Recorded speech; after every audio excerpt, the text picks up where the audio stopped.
వందనాలండి. ఈరోజు మేలో లాస్ట్ డే కదా, 31. మరి ఈరోజు నెహెమ్యా అనే ఒక గొప్ప నాయకుడిని గురించి జ్ఞాపకం చేసుకుందాం. ఇతను లక్ష్యంతో ముందుకెళ్ళిన నెహెమ్యా అని చెప్పచ్చు ఇతని గురించి.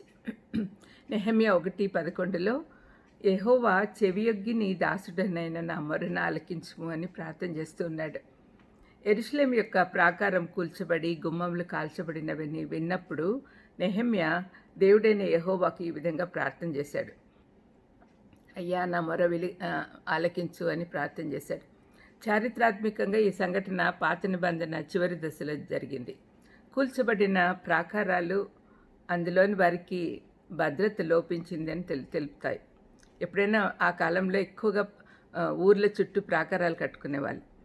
ముఖ్యంగా ఇజ్రాయేలీలు వేరే వాళ్ళతో యెహోవా దేవుని తెలియని వాళ్ళతో కలవకూడదనే ఉద్దేశంతో వాళ్ళ సిటీలోకి రాకూడదని ప్రాకారాలు కట్టుకునేవాళ్ళు. మరి గుమ్మములు అగ్నితో కాల్చబడి ప్రాకారాలు పడిపోతే ఇరుగు పొరుగు వారితో కలిసిపోయి నిజదేవునికి దూరం అవుతారని తెలుస్తుంది. ఈ ఆలోచనలతో నెహెమ్యా చాలా విచారంతో ఉపవాస ప్రార్థన చేశాడు. దేవుని ఎదుట విజ్ఞాపనలు చేశాడు. అతనిలోని కొన్ని నాయకత్వ లక్షణాలు మనం ధ్యానించుకొని మనం కూడా అలవరుచుకుంటే మనం కూడా మంచి నాయకులం అవుతాం. నెహెమ్యా మంచి నాయకుడు అని చెప్పచ్చు. అతనిలోని కొన్ని లక్షణాలు మనం చూస్తే, మొదటిగా ప్రజల పట్ల ఆసక్తి కలిగినవాడు. మొదటి అధ్యాయము 1-4 వరకు చూస్తే మనకు అర్థమవుతుంది. దయచేసి ఈ పోర్షన్ చదవండి. నెహెమ్యా 1-6 అధ్యాయాలు చదివితే ఈ సంగతి మీకు అర్థమవుతుంది. పడిపోయిన ప్రాకారాలు, కాలిపోయిన గుమ్మాల గురించి విన్నప్పుడు దిగులు చెంది ప్రార్థించాడు. మన చుట్టూ విరిగిపోయిన జీవితాలు ఎన్నో ఉన్నాయి. ఎప్పుడైనా మనం ఆలోచించామా? రెండవది ప్రార్థనాపరుడు అతను. 1వ అధ్యాయంలోనే 5-11 వరకు అతను ప్రార్థన చూడగలం. దేవుని సన్నిధిలో తన పాపాల కోసము, తన ప్రజల పాపాల కోసం క్షమాపణ అడిగాడు. దేవుణ్ణి ఆరాధించాడు. మరి మన ప్రార్థనా జీవితం ఎలాగుంది? మూడవది, అతను కేవలం ప్రార్థన చేసేవాడే కాకుండా క్రియలు చేసే నాయకుడు. 22వ అధ్యాయం 1-20 వరకు చూస్తే అర్థమవుతుంది. కేవలం ప్రార్థించడమే కాకుండా పని చేయడం మొదలుపెట్టాడు. తనకు దేవుడిచ్చిన జ్ఞానంతో కార్యాచరణ ప్రణాళిక తయారు చేసుకున్నాడు.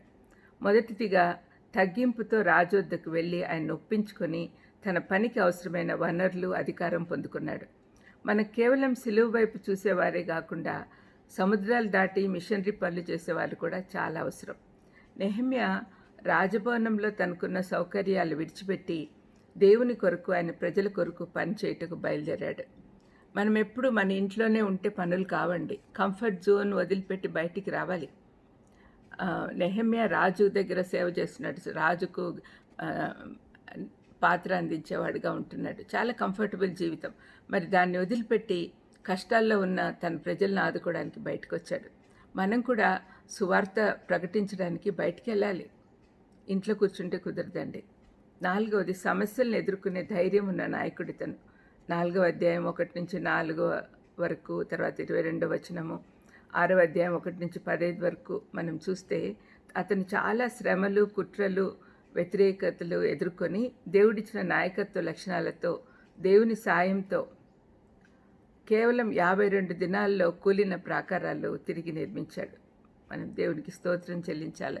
కేవలం దేవుడే మనకు విజయం ఇస్తాడు అనే సంగతి మనం కూడా అర్థం చేసుకోవాలి. ప్రార్థన చేసుకుందాం.